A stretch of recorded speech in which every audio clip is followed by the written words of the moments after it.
비전 그 스쿨에 그 캠프를 가는데 전 세대거든요. 퀴즈 세대, 그다음에 그 어린이 세대. 퀴즈 세대는 5세에서 7세예요. 그다음에 어린이 세대는 초등학교 학생들. 그다음에 청소년 사역, 청소년 세대. 그다음에 이제 여성 세대, 그다음에 시니어 세대, 그다음 목회자 세대. 이 세대별로 그 6세대가 있는데 그 어린이 세대도 뭐 한 4시간씩 막 이렇게 계속 자리에 뜨지도 않고. 그러면 어떻게 하느냐? 우리 교회에서 그 여름에 처음으로 캠프를 거기 갔어요. 근데 깜짝 놀래버린 것이 뭐냐면 거기 가면 어른들이 막 찬송인도 하고 그렇게 생각하는 줄 알았는데 대부분 그렇잖아요. 선생님들이 나와서 찬송인도 하고 사회 보고 막. 그런데 그게 아니라 저희들이 같은 동년인데 그들이 나와가지고 찬송인도 하고 기도인도 하고 우리 다 같이 우리는 하나님의 군대입니다 막 하고 찬양 부르십시다, 하나님께 올려드립시다 하면서. 근데 찬양이 모두 다 그 퀴즈 시대 그 세대부터 똑같아요. 다 똑같은데 다 통해요. 다 통하고. 그런 것을 볼 때에 훈련이 이렇게 중요하구나. 어린이는 그 신학적으로 5분 이상을 설교를 하면 안 된다. 그러니까 그게 가르치는 사람이 5분 이상, 5분에서 10분 절대 넘기면 안 된다 하니까 거기에 맞춰서 설교를 하다 보니까 습관이 되어버리는 거예요. 그게. 여러분 잘 아시잖아요. 김숙에 이제 사모님 되셨지만은 그 성기학교 철야 인도할 때 3시간씩 막 이상 했잖아요. 3시간씩 이상 하고 기도하고 하더라도 견뎌내요, 안 견뎌내요? 견뎌냈잖아요. 근데 이게 훈련이 되니까 그렇거든요. 그리고 훈련이 안 되면 안 되죠. 그래서 좋은 데는 우리 그냥 된 것이 아니라 훈련이 돼야 된다. 한번 따라서 합시다. 훈련. 그래 너희는 경건의 연습에 훈련하라. 이렇게 나온 것처럼 좋은 일에 훈련하라 이런 말씀이에요. 그리고 성경은 그 제자 삼으라 이것이 훈련 속에 같이 포함되어진 겁니다. 반복해서 또 하고 또 하고. 그래서 하나님의 사람으로 온전케 하는. 이 지혜서는 우리 잠언 강의 39번째 시간을 맞이해서 듣습니다마는 그 하나님의 자녀들은 세상의 사람보다 더 지혜가 있어야겠고 세상의 사람들보다 빛의 자녀이기 때문에 지혜가 있고 모든 면에서 나아져야 된다 이거죠. 지식 측면에서도 지혜 측면에서도 또 근면한 면에서도 또 세상을 살아가는데 슬기로운 측면에서도 또 사람의 눈을 피해서 그 거칠에만 하려고 했던 그런 사람들을 본받지 말고 내실이 있어야 된다. 그리고 가르치는 측면에서도 모든 면에서 그 선구자가 돼야 된다 이거죠. 근데 이 선구자가 되는 일에서는 누구든지 추구하고 사모하는 일인데 여기서 방법론이 틀리고 지향하는 목표가 다르다 이거죠. 자녀들이 지혜롭고 지식 있는 또 명철이 있고 이걸 다 원하잖아요. 다 원하는데 그걸 어디에서 얻어내냐 이거죠. 어디에서. 왜 학원을 다니는데 강남 학원은 비싸고 다른 데는 비싸지 않냐. 거기는 유능한 가르치는 자들이 대단하다. 소문이 나면 아주 유명 학원들은 대학 들어간 것보다 더 어렵다는 말이 있잖아요. 거기는 가르친 자들이 다른 학원보다 특이하게 차별화가 되어서 다르다. 그것 때문에 그런 거죠. 근데 이런 사회에서 기관들이 많이 있지만은 거기가 거기에요. 왜? 그건 다 땅에서 나왔다는 걸 믿기 바랍니다. 땅에서 나왔기 때문에 도토리 키 잰다는 말 알아요, 몰라요? 도토리 여러분 보시잖아요. 길쭉한 거 있고 좀 짧은 거 있고 우리 어느 것이 키가 크냐고. 그러면 1mm만 차이 나다 크잖아요. 그러면 이것이 크다는데 나중에 다른 사람 보면 웃어버릴 거예요. 도토리 키 재가지고 그게 어떤 것이 크다 작다 하면 웃을 거 아니에요. 그렇기 때문에 거기서만 본다고 한다면 발전이 없죠. 막 엄청나게 커버리는. 어떤 분이 대추를 갖다 줬어요. 대추를 갖다 주는데 봤더니 대추 기억이 어떻게 생겼어요? 이 손가락 길면 2마디, 1마디 반쯤 그 정도뿐이 안 되잖아요. 근데 사과대추래요. 사과대추니까 조그마한 사과 있죠. 아니, 사과 모양 그대로예요. 하나를 먹어봤는데 양이 차야. 하나 먹었는데 3개 먹으면 배가 불러요. 야, 그래 대추를 어느 것이 크냐 하면 그 정도 비교급이 돼야지. 조그마한 대추 가지고 어느 것이 크냐 하면 이건 비교 대상이 안 되잖아요. 그래서 그 사과대추 여러분 보고 싶습니까? 한번 꼭 사서 드셔보세요. 진짜 사과대추가, 그래서 야, 대추나무를 심으려면 사과대추를 심어야겠구나. 사과는 그런데 그것도 걱정이에요. 사과나무면 다 익어가지고 따먹으면 좋은데 익기도 전에 다 따먹어버리면 맛도 나지도 않고 그럴 것 아니냐. 그래서 우리는 비교급이 있는데, 땅에서 나오는 지혜 있는 자에게 배워봤자 거기가 거기다 이거죠. 근데 우리는 하늘에서 나오는 지혜, 하늘에서 나오는 지식, 하늘에서 주어지는 명철. 근데 이것이 어디에서 나오냐? 간단해요. 하나님을 경외한 데서 나오는 걸 믿기 바랍니다. 여호와를 경외한 자는 지식의 근본이니라. 여호와를 경외한 자는 지식의 근본이니라. 근데 이상하게 돼요. 하나님을 경외해서 얻어지는 지혜와 얻어지는 지식과 명철과 총명과 이 모든 것은 한 귀로 듣고 흘러버립니다. 그런데 세상의 지식을 가진 사람들이 유명하다고 하면 거기를 달립니다. 돈을 많이 들여서 가면서까지도 거기에서 배우려고 합니다.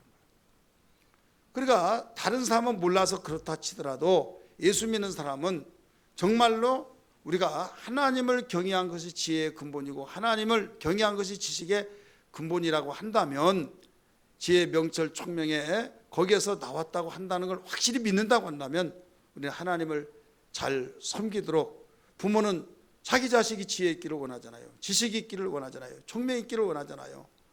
가지가지 정말로 귀한 것이 얻어지기를 원하는 데는 다 어디에서 나왔어요? 하나님 경외하는 데서. 따라서 합시다. 하나님 경외하는 데서. 그렇다면 1순위가 어디가 돼야겠어요? 하나님 경외하는 데서 나와야겠죠.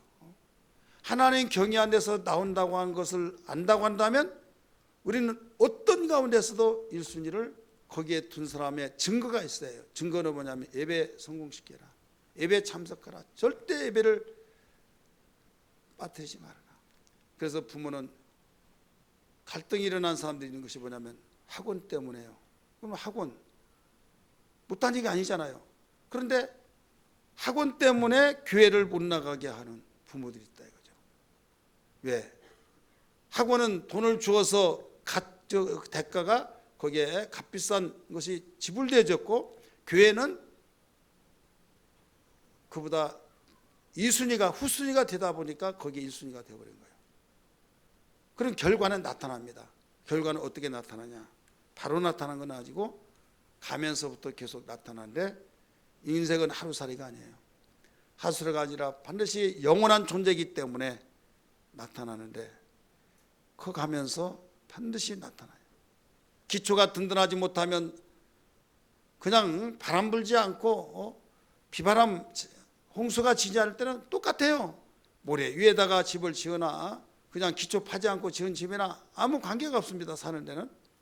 근데 나중에 비바람이 오고 또 허물어져서 어떤 이 기초를 막 파고 들어가고 그러면 이제 붕괴의 조짐이 보이고, 기초 없이 지은 집은 완전히 전몰되어 버린다 이거죠. 그렇다면 그때 비로소 기초가 중요하구나, 이걸 알 수가 있는 거예요. 그제야. 세상은 평탄하지만 않아요. 내일 일을 보는 가운데 가면 갈수록 험악한 세상이요, 가면 갈수록 자기가 자기를 통제하지 못한 세대가 되어진다 이게. 자기를 통제하지 못한 세대. 어른들도 통제하지 못한데 어린아이들이 어떻게 통제하겠어요? 스마트폰에 노예가 되어지고 거기에 완전히 중독이 걸려서 그것만 있으면 엄마 마음대로 갔다 와, 그것만 있으면 뭐라고 하지 않으니까 그것 뺏었다면 완전히 까무라져 버린다 이거죠. 그러면 거기에 의존하고 거기에 완전히 중독되어서 살아가서 앞으로 사회생활한 사람과 하나님과의 관계를 맺고 하나님을 경외하고 섬기는 것에 의해서 살아가는 사람이 이제 어디에서 나타나느냐? 어려울 때, 힘들고 다 유혹받고 넘어지고 자빠지고 그럴 때 여기서 다 드러난다 이거죠. 어제 우리 주변에 있는 목사님 같이 오면서 이야기를 나누는데 그 아들이 희수고 같은 학교를 다녔대요. 근데 그 아이 때부터 그 어린이 캠프를 보냈대요. 그래서 거기에서 이 자기를 통제하면서 지금도 이 스마트폰이 아니라 핸드폰 가지고 있는데 친구들이 막 하니까 사고 싶을 거 아니에요. 근데 이건 이런 거야 이런 거야 하니까 알았어요 아빠.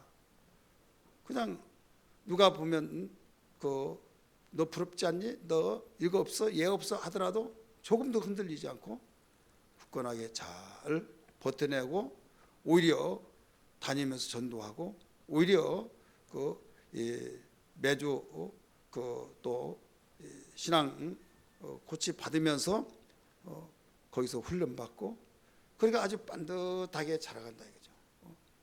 그러면서 어렸을 때부터 가르치고 또 배우는 자는 배우고 그래서 어렸을 때가 굉장히 중요한 거예요. 저는 모태 신앙은 있을 수 없지만은 편의상 모태 신앙 어머니 뱃속에서부터 다녀서 이것이 나에게는 목회하면서 보니까 굉장히 중요한 재산 중에 재산이더라 이거죠. 한때는 이렇게 느꼈어요. 사회를 너무나 모르고 세상을 모르다 보니까 야 멋있고 간정이 많이 있는 사람은요 막 깡패 세계에 있는 사람들 막 그리고 간정하러 온 사람 보면 여러분 보세요 하고 옷을 쫙 벗어가지고 보면 칼자국 여기서 쫙 나오는 사람 나는 이런 사람입니다. 나는 죽일 놈입니다. 그런데 하나님이 나를 사랑하셔서 이런 큰 은혜를 주셨습니다.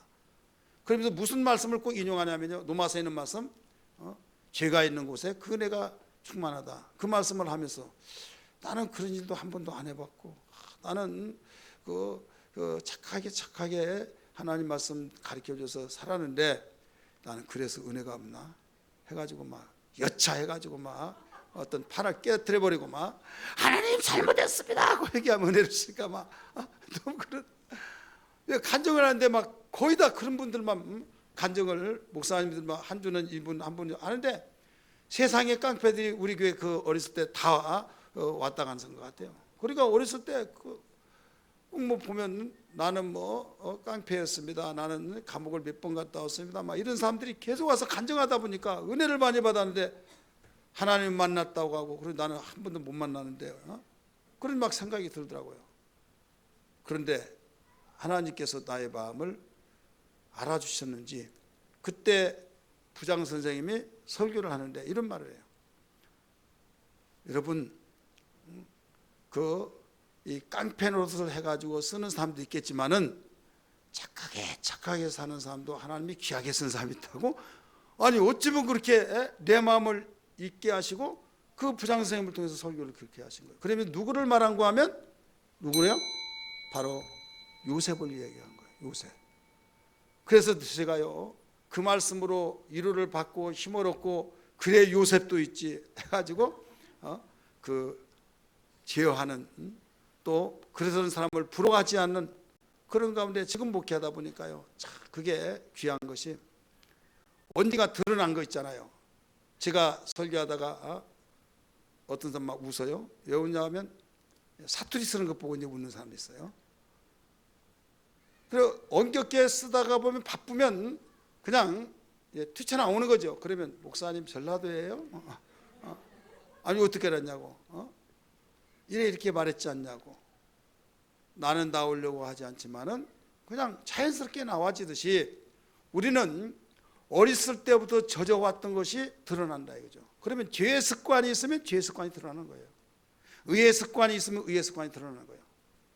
그래서 욕하는 것을 어렸을 때 하다 보면 그냥 자연스럽게 의가 강같이 공의가 정의가 강같이 흘러나가야 하는데 죄가 강같이 흐르고 입에 말했다면 욕이 막 다른 사람은 섬찟한데 본인은 얼굴색 하나 변하지 않고 막 가는 거예요.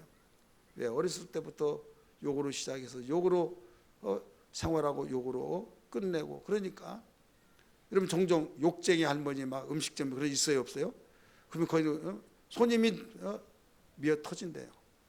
흥부 뭐 음식점은 사람이 안 간대요. 놀부 음식점이라고 간판을 붙여 또 사람이 안 간대요. 그럼 놀부 음식점 하면서 욕쟁이 할머니. 그래서 저기 고모리에 보면 욕쟁이 할머니 집이 있는데 거기는 줄을 서요. 그런 내가 하는 말을 하지 않고 인용해서 야 이놈아 너 저기 뭐 알았냐 연병할 놈아 막 그러면서부터 시작해서 한 번도 안 본 사람을 막 그러면 깔깔깔깔 웃으면서 좋아가지고 야 빌어먹을 놈아 죽일 놈 이놈의 자식 막 하고 막 하면 그래도 좋아가지고 보인다는 거예요. 자 우리는 그분이 왜 자연스럽게 사람이 배꼽을 잡으면서 그 말을 들어가며 좋아라고 하느냐. 의로 좋아하는 훈련이 되어지지 않고 그게 그냥 깊어서 그런 거죠.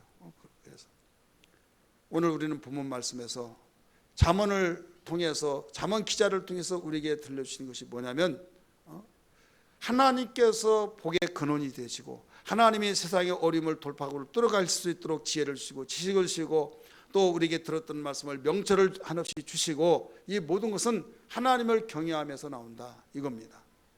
그래서 하나님을 경외한 자는 절대 이길 수가 없어요. 포로로 잡혀갔던 우리 믿음의 선진들 한번 보세요.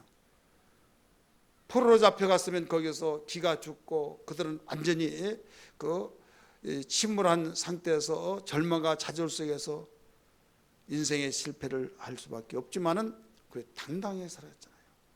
왕 앞에서도 과감하게 자기의 속에 있는 신앙을 고백하면서 느부갓네살 앞에서 다니엘의 세 친구 같은 경우는 한 번의 기회를 더 주었을지라도 왕이여 그리하지 마옵소서 나에게 기회를 준다 할지라도 왕의 신상 앞에 내가 절하지 않겠습니다. 그러니까 그는 그들에게 더욱 기회를 주어서 사랑하는 아베노고 사드락 메사가 너희들이 내 신상 앞에 절을 안 했다고 내가 말을 듣는데 안 그렇지 말을 했어요.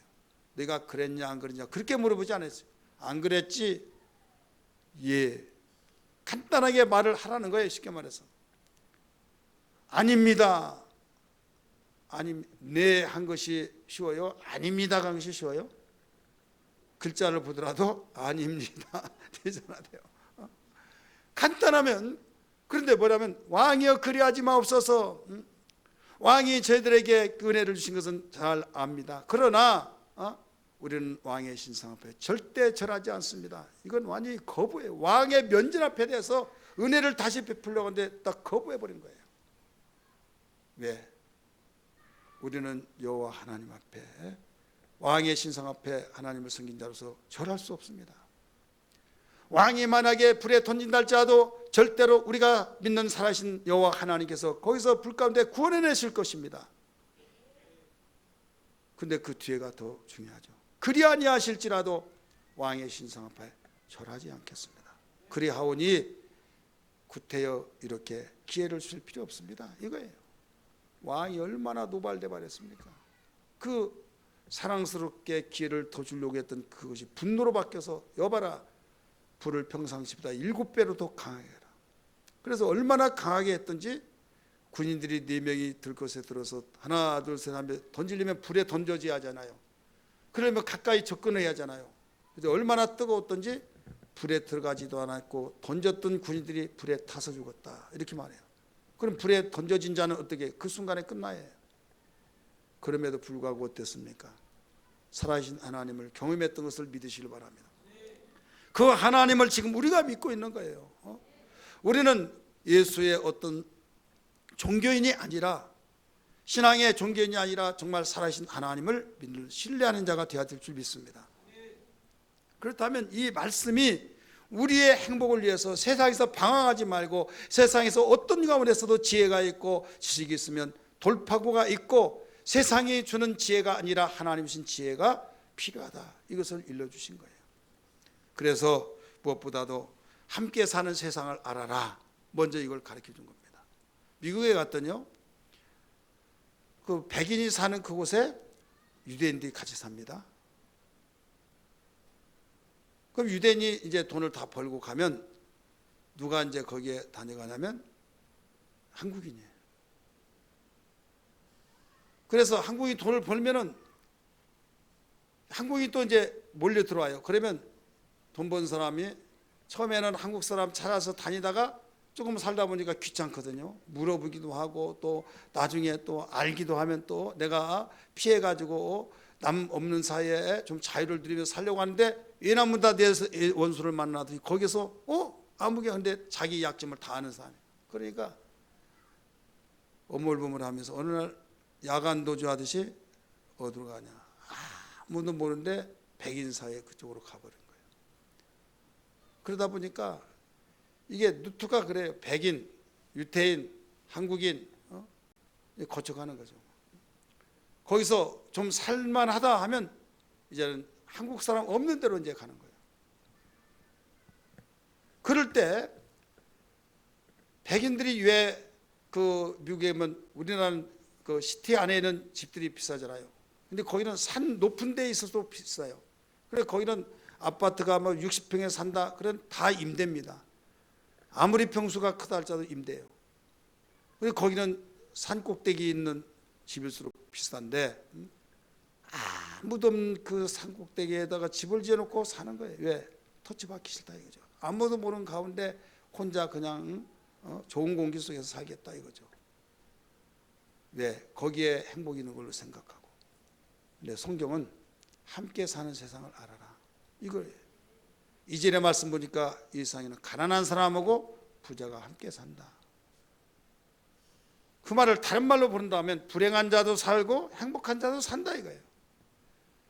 근데 그들은 가난한 사람하고 같이 살면 자기의 신분과 자기의 위치가 그와 같은 줄 알고 부자들이 있는 데서 같이 살아야 나도 그런 레벨 속에 속한다 해가지고 부자 있는 데서 같이 살려고 그렇게 생활하고 있다 이거죠. 이건 한참 잘못돼도 한참 잘못된 거예요. 더불어 사는 거예요. 따라서 가난한 자와 부자와 함께 산다. 가난한 자와 부자가 함께 사는데 그 모두를 누가 지었다고 그랬어요? 여호와이시니라. 하나님이 가난한 자도 지으시고 부자도 지으시고 함께 살아라 이거예요. 근데 가난한 사람 속에 내가 살면은 내 레벨이 그런 사람하고 똑같고 그러니까 나는 부자인 데로 가. 물론 자녀의 교육상 보는 것들이 안 좋고 그렇기 때문에 그런 이유도 있겠습니다만은 우리는 그런 가운데 적응해 나갈 수 있는 특별한 일을 제외하고는요 어디에서든지 하나님이 나를 여기에 보내셨다 믿고 살아가면서 가난한 사람이 있고 부유한 자가 있고 또 그 여러 가지 형태로 있는 사람이 같이 더불어 어울려 사는 것이 세상이다. 이걸 알아야 될 줄 믿습니다. 만약에 가난한 사람을 나는 싫어 해버리면요 하나님이 가난한 사람 지었다고 그랬어요? 안 지었다고 그랬어요? 지었다고 그랬죠. 그러면 하나님을 무시한 거예요.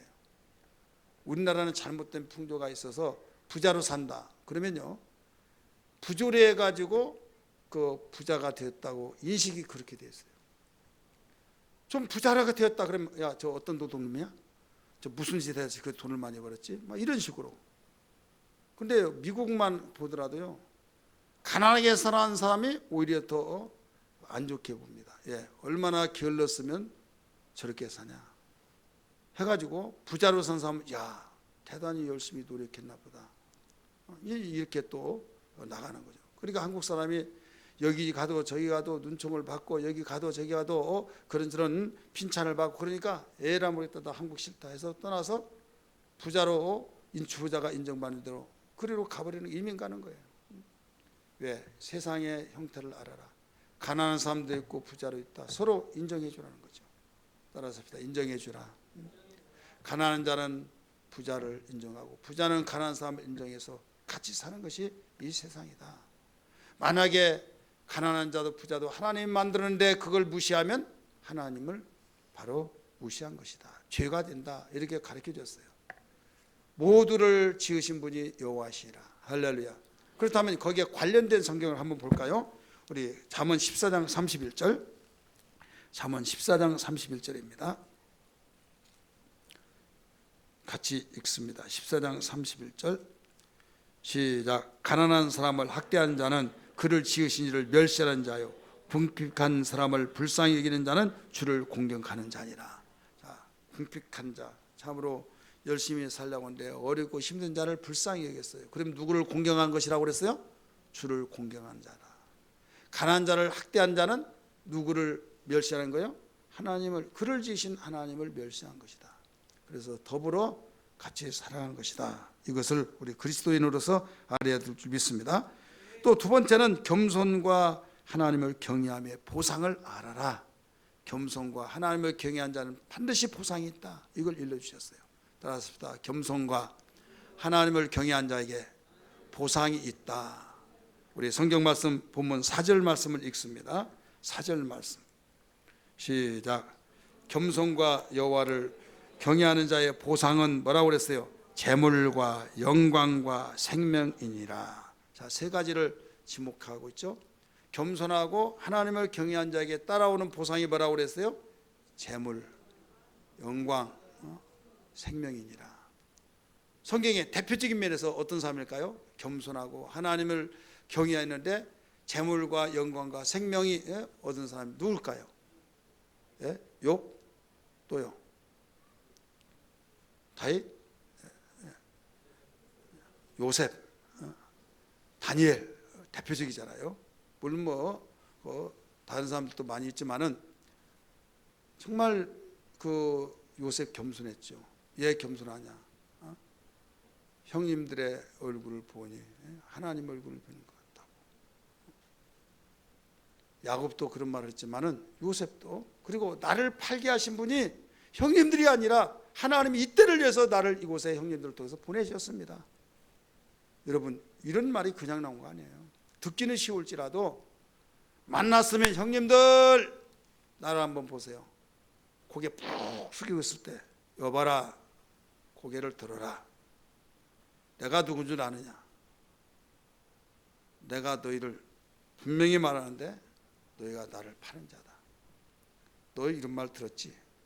원수는 예나무다리에서 만난다고 하더니 여기서 만났구나. 당신들이 나의 형이냐? 나는 너희의 목숨을 끊을 수도 있고 살릴 수도 있다. 알았느냐? 다 하면서 호통을 칠 수 있어요, 없어요? 너희 마음대로 안 되는 거야. 나 죽은 줄 알았지? 하면서 여봐라, 수족을 완전히 끊어라. 할 수도 있어요. 그런데요, 아버지 이제 모셔오라고 해가지고 아버지 때문에 그래도 아버지 때문에 우리를 죽이지 않고 살렸다. 우리가 아버지의 덕분에 지금 살고 있다. 그러다가 아버지가 죽었어요. 죽었으니까 이제 겁이 난 거예요. 벌벌벌 떨면서 이제 아버지 때문에 요셉이 참고 그랬는데 아버지가 돌아가셨어요. 우리는 이제 죽었다. 근심하고 역력하게 얼굴에 보이는 거예요. 이때 형님들이요, 두려워하지 마소서. 형님들이 판 것이 아니라 이때를 위해서 형님들을 통해서 하나님이 나를 이곳에 보내셨습니다. 자, 겸손하니까 그 말이 나오죠. 똑같은 감정을 가진 사람이에요. 똑같은 사람이에요. 근데 하나님을 경외하다가 보니까, 하나님의 심정으로 돌아가서 보니까 생사화복을 주관하시고 역사를 주관하신 하나님이시기 때문에 그렇게 팔아진 것도 하나님께서 이때를 위해서 이렇게 형님들을 통해서 하셨다라고 하는 말하기까지는 겸손하지 않고 하나님을 경외하지 않으면 어떻게 나왔느냐 이거예요. 믿으시길 바랍니다. 이게 바로 겸손이고 하나님 경외하는 거예요. 그래서 그는 재물을 많이 얻었잖아요.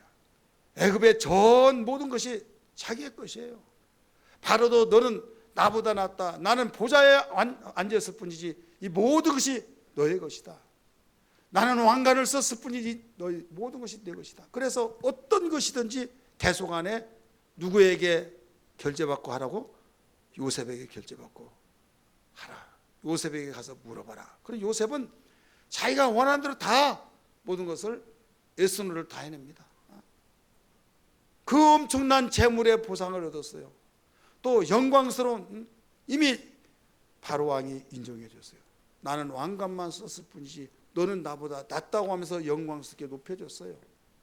그 다음에 그는 죽은 줄 알았지만은 그는 살았어요. 생명이 있었어요.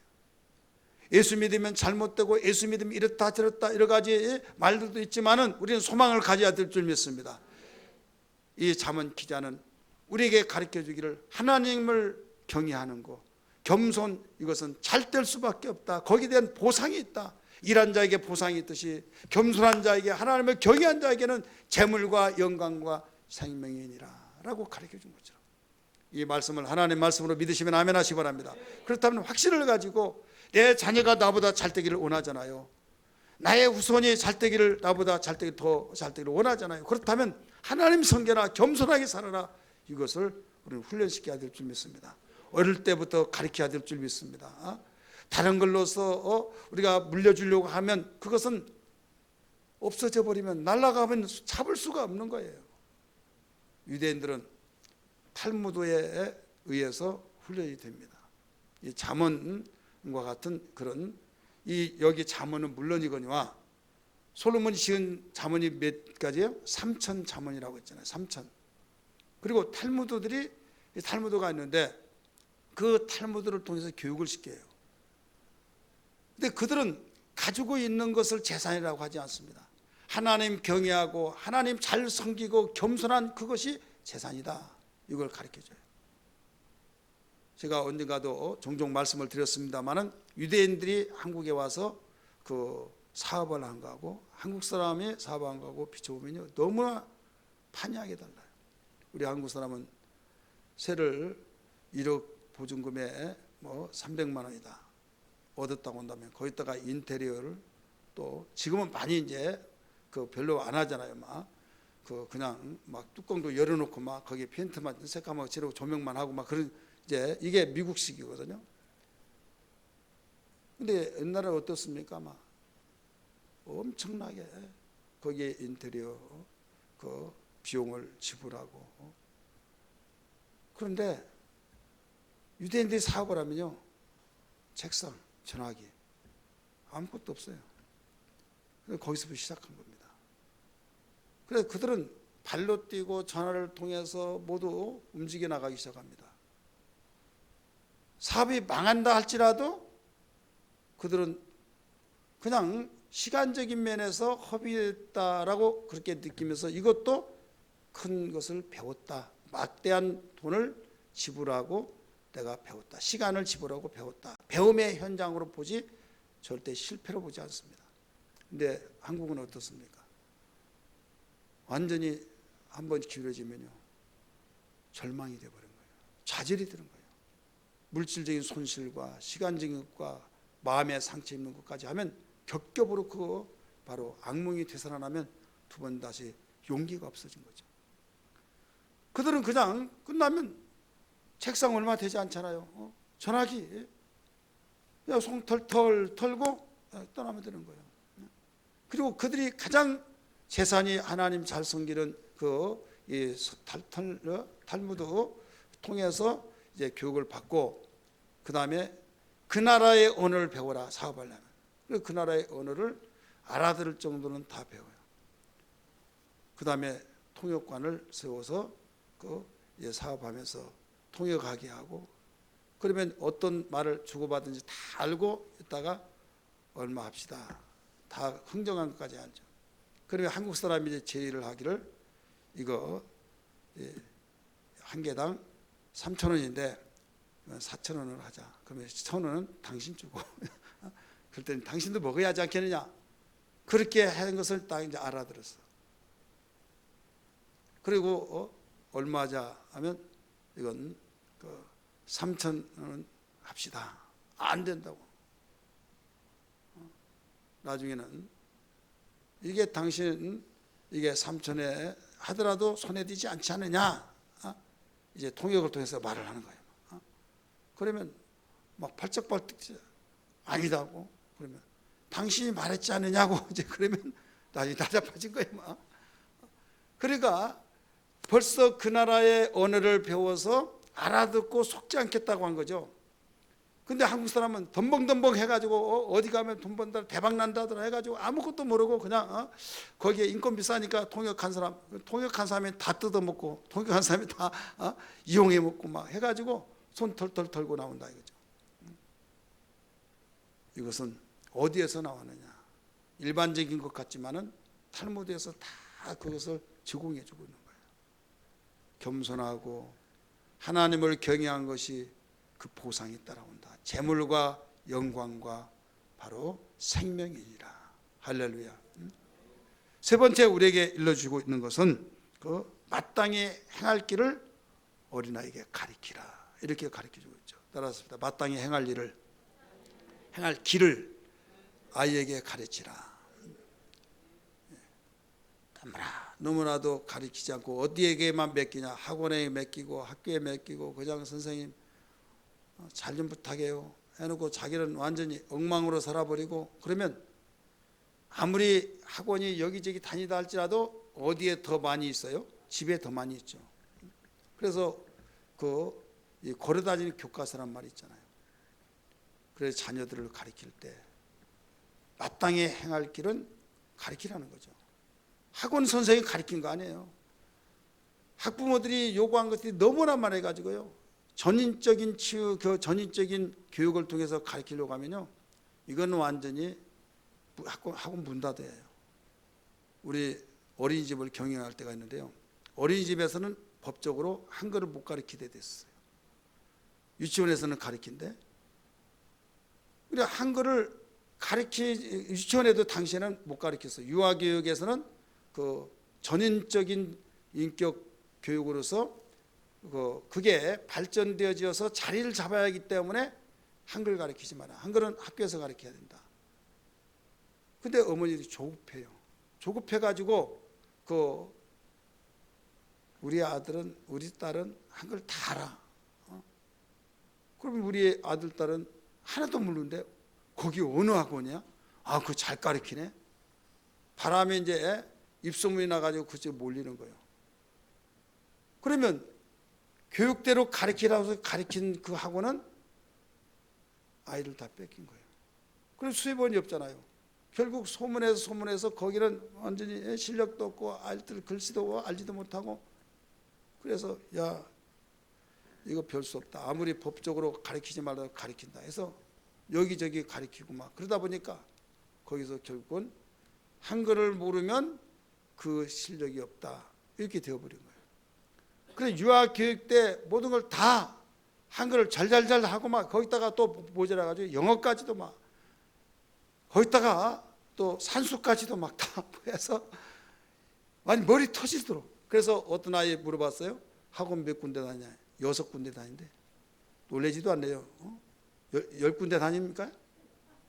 6군데 다닌대. 6군데. 그러니까 완전히 이거 기계죠, 기계. 거기에 그냥 보내지 않잖아요. 돈 들어가잖아요. 그러니까 그리고 보상심리. 나는 너에게 해줄 거. 학원 보낸 걸로 위안을 삼는 거예요. 아무것도 몰라요.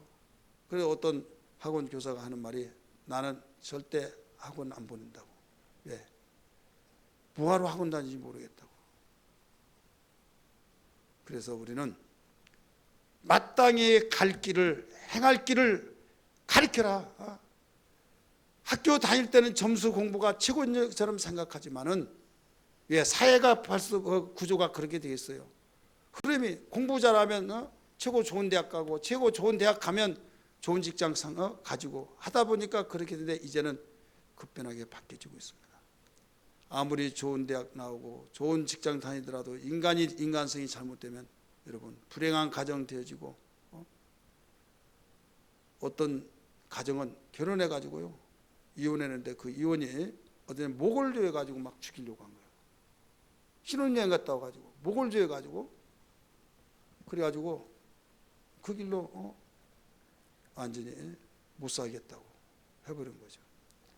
근데 아주 굉장히 S대 나오고 유명한 대학을 나왔어요. 그러니까 이 결혼식 때 막 부러워가지고 결혼식 잘했다고, 결혼 잘했다고 막 소문이 자자했어요. 근데 그날 하루 쌈박하게 그런 소리 듣지 살다 보니까 그것이 아니더라고요. 무시하고 쥐어 패고 완전히 짓밟고 이게 어디서 나왔느냐. 이게 어렸을 때부터 가르치고 가르쳤으면 이게 전인 치유가 되어져야 하듯이 그런 전인적인 교육이 이루어져야 된다. 균형을 잡힌 교육, 학교 공부도 중요하고 신앙교육 중요하고 일반적인 교육 중에서 균형을 잡고 나가는 것을 성경은 가르치고 있다 이거죠. 그런데 너무나도 무관심한다 이거죠. 만약에 너희가 어렸을 때부터 마땅히 행할 길을 가르치면 늙어서도 가르쳤던 것이 떠나지 않는다. 이걸 일러주고 있어요. 나는 진작 이런 소리를 들었으면 진작 가르치는 우리 애들 다 커버렸는데 다 끝났네 하는 사람이 있습니까? 아직 끝나지 않았어요. 성령의 능력은 지금도 가능하다는 걸 믿기 바랍니다. 얼마든지 가능해요. 예수 안에서는 가능합니다. 예수 밖에서는 정말 가능성이 없어요. 누구도 통제할 수가 없어요. 부모의 통제도 안 되고 자기의 통제도 못해서 마약을 먹고 계속적으로 뭔가 공허함을 메꾸기 위해서 그걸로서 평안함을 누리려고 이런 시대가 됐다 이거죠. 일찍부터 뭐가 자리 잡아야겠습니까? 의의 진리의 말씀의 교육이 거기에 자리를 잡아야 될 줄 믿기 바랍니다. 그래서 교육은 계속적으로 가르치라고 가르치시면 어렸을 때부터 아이 때부터 마땅히 행할 길을 가르치라. 그리하면 결과가 나타나는 것을 가르치는 거죠. 늙어서도 그걸 떠나지 않는다. 우리 기독교인들은 이 교육이 있어야 될 줄 믿습니다. 반드시 우리는 세상의 풍조에 있어서 너무 성급하게 생각하지 말고 왜? 여러분 만약에 그 손자가 나오고 손녀가 나올 때 할머니라도 할아버지라도 해서 이렇게 가르쳐야 된다. 해야겠어요? 안 하겠어요? 근데 또 엄마가 그럼 또 말을 들어먹지를 않아. 신세대에 그 가르치는 자기들의 그 어떤 정보를 가지고 했던 그런데 반드시 신앙교육은 가르치야만 됩니다. 하나님 말씀이 그를 장악하고 지배하고 앞으로 가면 갈수록요 정말 어려운 시대예요. 그리고 우리는 어떤 일이 있더라도 그 차별화되어진 세상이 이렇게 나간다 한다 할지라도 하나님은 이것을 원한다고 했으면 하나님이 원하신 그 방향으로 나갈 때 여기는 반드시 보장을 받는 걸 믿기 바랍니다. 마지막으로 특별히 알게 하신 것이 있어요. 우리 성경 말씀 9절 말씀 봅니다. 우리 19절 말씀 19절 시작. 선한 눈을 가진 자는 복을 받으리니 이는 양식을 19절 시작. 내가 내게 여호와를 의뢰하게 하려 하여 이것을 오늘 특별히 내게 알게 하였노니 우리에게 특별히 알게 하신 것이 있어요. 누구를 의뢰하라고 그랬어요? 여호와를 의뢰하라. 의뢰 부탁하고 우리는 하나님과 사귐 속에서 하나님 나의 처지 형편이 이렇습니다 하면서 하나님과 친밀감을 가지고 의뢰할 수 있는 이런 신앙을 우리에게 알게 하셨다 이거죠. 하나님 의지하고 하나님께 바로 의뢰하면서 간구하는 사람에게는 하나님이 밀어주신데 망할 것 같지만 망하지 않는다 이거예요. 믿기 바랍니다.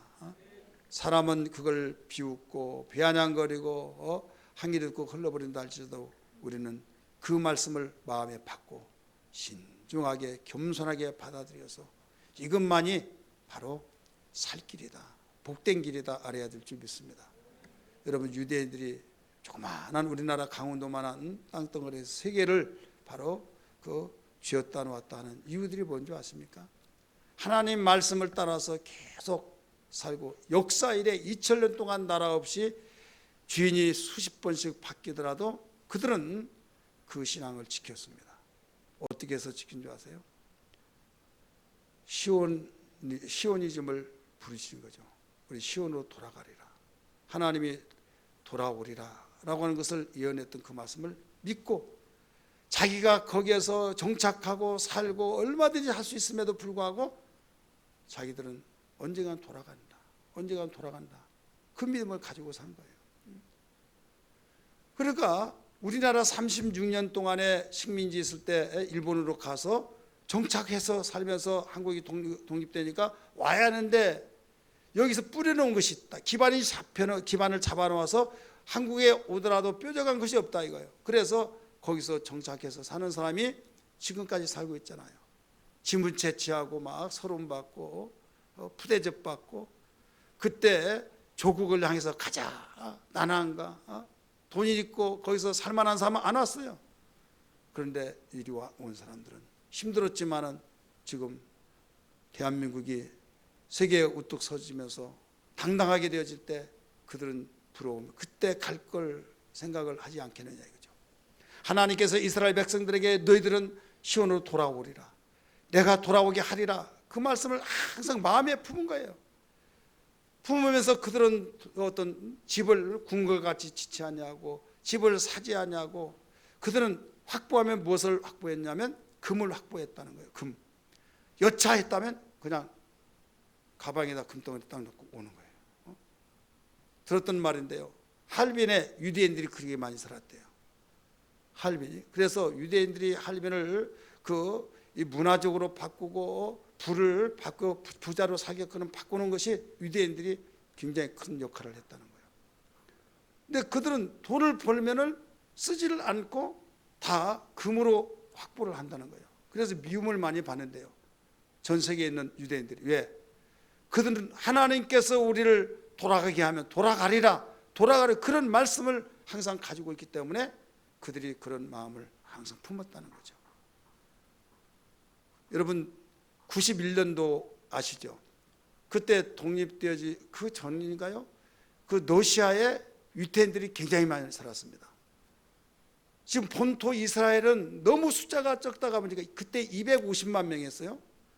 그러니까 우리나라는 인구가 없다 해가지고 세계에 흩어져 있는 모든 유대인들을 다 와라, 우리가 집도 제공하고 평생 먹고 쓸 돈을 주겠다 했는데요, 그때 러시아에서 사는 사람들이 포기하고 이스라엘 간 거예요.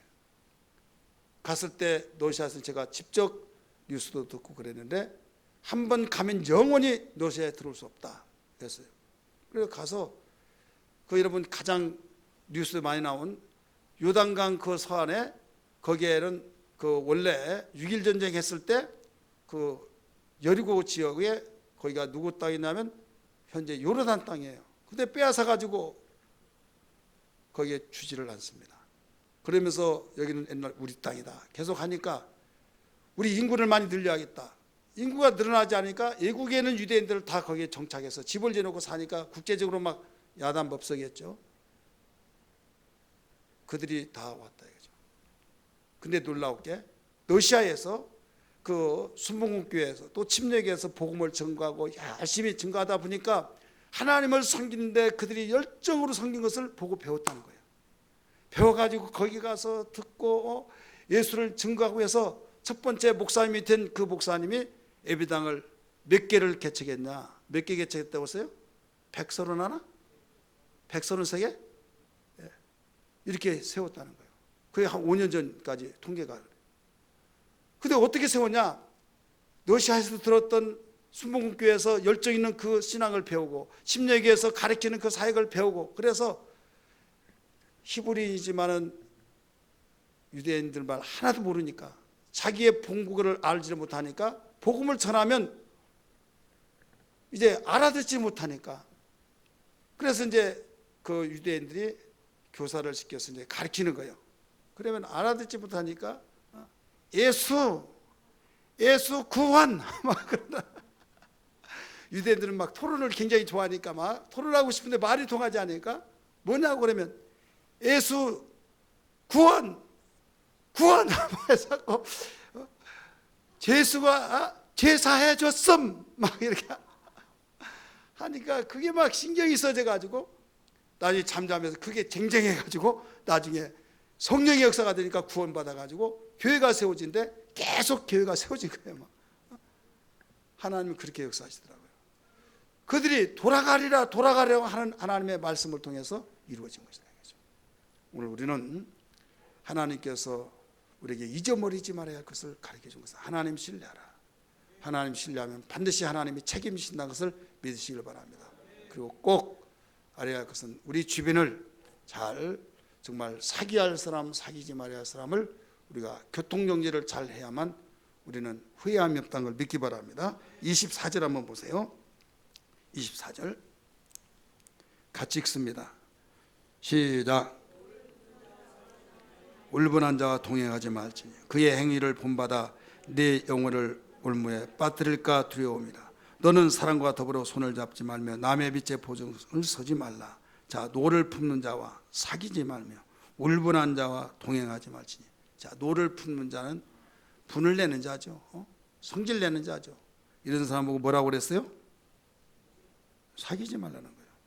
울분한 자, 막 속에서 울분이 터뜨려가지고 불평불만하고 함께 동행하지 말아라. 그러면 너에게 그 영향이 온다. 이걸 일러줬어요. 그래서 우리는 세상을 살면서 그냥 무조건 살면 돼 막.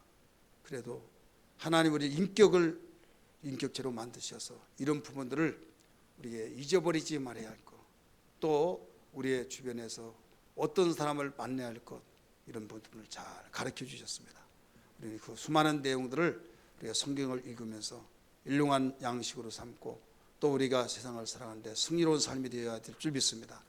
따라서 합시다. 선한 곳에는 하나님이 책임지지만은 반드시 선한 곳은 하나님이 책임져요. 그러나 악한 곳에서는 하나님이 멸하신다 하는 것을 기억하면서 선한 능력으로 살기를 주님으로 축원합니다.